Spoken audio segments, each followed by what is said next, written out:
जी,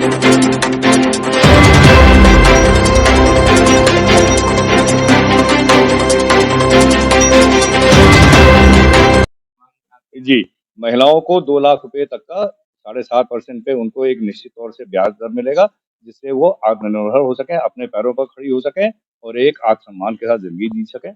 और जो हमारे वृद्ध लोग हैं, उनका जो 15 लाख रुपए था लिमिट, वो बढ़ाकर 30 लाख रुपए कर दिया गया, जिसको उनको उनकी सेविंग्स और उनके जो किसी पे ना निर्भर होने के लिए, आत्मनिर्भर होने के लिए, उनके लिए एक बहुत बड़ा और बहुत उपयोगी कदम रहेगा। ये केंद्रीय बजट ये देखिए, ये एक कॉन्फिडेंस या एक विश्वास दिखाता है उद्योगपतियों में, उद्यमियों में कि हमारी सरकार के ऊपर कितना बड़ा विश्वास उनका हो गया है कि इतने लाखों करोड़ के ये साइन हुए हैं। और जब ये चीज़ें, ये बिज़नेस यहाँ बढ़ेगा तो उसमें स्वाभाविक स्वाभाविक है कि हमारे ही लोगों को यहाँ पे इसमें रोज़गार मिलेगा, नौकरी मिलेगी, हमारे ही उत्तर प्रदेश का बजट और बढ़ेगा।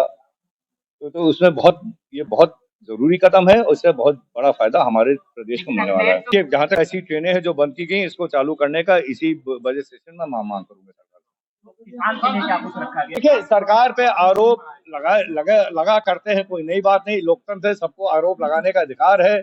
अब वो आरोप का क्या होगा, बात की बात है। हम लोग यहाँ बजट के लिए है ना, बजट की बात किया है तो ज़्यादा बेहतर रहेगा।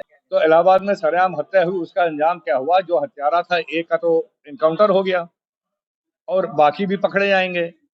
तो पहले जहाँ कुछ नहीं होता था अपराधियों के खिलाफ, अपराधी लोग अपराध अगर करते हैं तो कम से कम उस पे कार्रवाई तो अपनी सरकार होती है। कितना हमारे माफिया खत्म हो गए, कितनों का एनकाउंटर हुआ, कितने जेल में है। देखिए, कोरोना काल, आपको ये जरूर तुलना करनी चाहिए कि कोरोना काल में 2 साल में पूरा विश्व, सारे देश उससे इफेक्टेड रहे और बहुत बुरा असर रहा। लेकिन केवल भारत देश ऐसा है जहां आज भी जो हम लोग की प्रोजेक्टेड जीडीपी है वो 7% है। चीन पीछे रह गया, बड़े बड़े देश पीछे रह गए, लेकिन हमारे देश की जीडीपी ग्रोथ अभी भी जो अभी निकाली गई 7%। सुन लीजिए, नहीं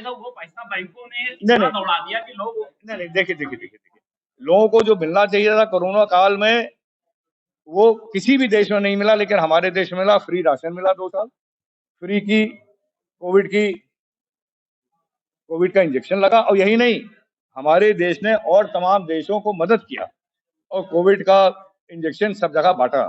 तो कोरोना काल में बहुत सारी चीजें हुई हैं। एक एक एक देखिए, आप जो बात कर रहे हैं कि क्योंकि सारी चीज ठप थी, इंडस्ट्री ठप थी, बिजनेस ठप था, आना आवागमन ठप था, तो इसलिए जो बैंकों ने रोक लगाई, क्योंकि जब कुछ हो ही नहीं रहा था तो उस समय लोन सैंक्शन करने का कोई मतलब नहीं था। कोरोना के बाद सरकार ने 20 लाख करोड़ दिया कि लोग रोजगार करेंगे।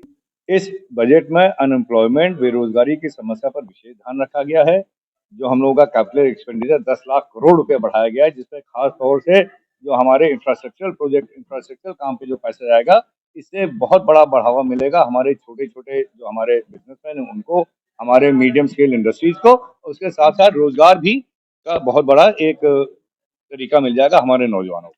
और रोजगार को लेकर जो हमारी रेलवेज में भी जो बढ़ोतरी की गई है बजट में, उससे भी उसका एक बहुत बड़ा फायदा बेरोजगारी की समस्या को खत्म करने में लगेगा।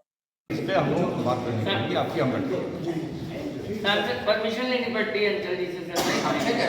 पहले कुछ सब लोग पूरा हिम्मत करके मैंने तो, मुझे तो लग रहा है कुछ दिन बाद बाहर सड़कों की स्थिति ठीक है, दिख रही है। आप भी कह रहे हैं बार बार, कहीं ना कहीं अगर आप देखें सर तो आप खुद भी भ्रमण कर लें, या तो आपकी राइजिंग कम है एमएलए से, या कोई मामला है कि अरे कोई ध्यान आप ये ग्रामीण क्षेत्र की बात कर रहे हैं? नहीं, शहरी क्षेत्र की बात कर रहे हैं। यही की आपके गोंडा विधानसभा, आपके लोकसभा क्षेत्र में ये मतलब बहुत बहुत सवाल पूछना है। 2014 के पहले हमारे देश का क्या हाल था? 2017 जब हमारे योगी सरकार खस्ता था कि नहीं था? बदलाव कौन लाया? जनता बदलाव लाई। काम होने लगा, सड़क बनने लगी, सारा काम हो रहा है, उसको गिराने की जरूरत नहीं है। तो ये बदलाव हमारी जनता अपने गोंडा नगर में क्यों नहीं ला पा रही है? जी देखिए, इसी बजट में ई न्यायपालिका का प्रावधान किया गया, उसके लिए भी अच्छा खासा बजट का आवंटन किया गया है। किस लिए कि ये जो हमारे जो लंबित ये मुकदमे हैं वो जल्दी से जल्दी खत्म हो और जब तक न्याय सब। तो छुट्टा जानवर को लेके, हालांकि ये केंद्रीय बजट का मामला नहीं, सरकार का, ये प्रदेश सरकार की बात है, लेकिन इस पर हमारे मुख्यमंत्री जी ने ये ऐलान किया है कि हर ब्लॉक वार अब एक छुट्टा जानवर को रखने के लिए बाड़ा बनेगा, उसमें हर ब्लॉक में जो छुट्टा जानवर घूम रहे हैं वहां रखे जाएंगे। क्या आने वाले दिन में सांसद हमारे ये मांग उठाएंगे कि तुलसीदास जी गोंडा में पैदा हुए थे? न किसी किताब में उल्लेख है, हर जगह चित्रकूट का राजापुर है, जबकि तुलसीदास जी यहीं पैदा हुए थे। तो आने वाले दिन में आप एक आंदोलन छेड़ेंगे या इस टाइप की कोई मांग करेंगे? ये एक बहुत महत्वपूर्ण बात है, हमारे गोंडा के लिए गर्व की चीज, सम्मान की बात है कि यहाँ पे तुलसीदास जी का यहाँ पे जन्मस्थली मौजूद है और हम लोग ये मानते हैं कि तुलसीदास जी गोंडा में ही पैदा हुए थे, उनका यहीं पे जन्म हुआ था। हमें इनमें साहित्यकारों की भी मदद लेनी पड़ेगी और इसको ये प्रदेश ये प्रशासन से भी हम बात करेंगे और इसको लेकर के जितने भी तथ्य हैं, जितने भी इसके फैक्ट्स हैं, उसको सामना लाने की कोशिश की जाएगी। तो क्या आने वाले दिन में आप सदन में ये मांग उठाएंगे कि किताबों में भी इन चीजों का उल्लेख हो? जरूर उठाएंगे। एक लाइन में बता दें। ये बहुत जरूरी, इसको जरूर उठाएंगे, आने वाले ही सदन में उठाएंगे। तुलसीदास जी की जन्मस्थली के बारे में जो यहाँ पे सवाल है उसको स्पष्ट करना जरूरी है। उनकी जन्मस्थली गोंडा है, ये स्पष्ट होना जरूरी है और उसके साथ साथ उसको एक मुख्य पर्यटक स्थल के रूप में उसको विकसित करने की मांग मैं उठाऊंगा। एक डिजिटल लाइब्रेरी बनाई जा रही है जिससे हमारे जितने गरीब छात्र पूरे देश में, उनको जो किताबें खरीद नहीं सकते हैं या जो किताबें आराम से मिलती नहीं है, वो ई लाइब्रेरी, डिजिटल लाइब्रेरी के माध्यम से वो सारी किताबें, सारा उनको उपलब्ध हो जाएगा।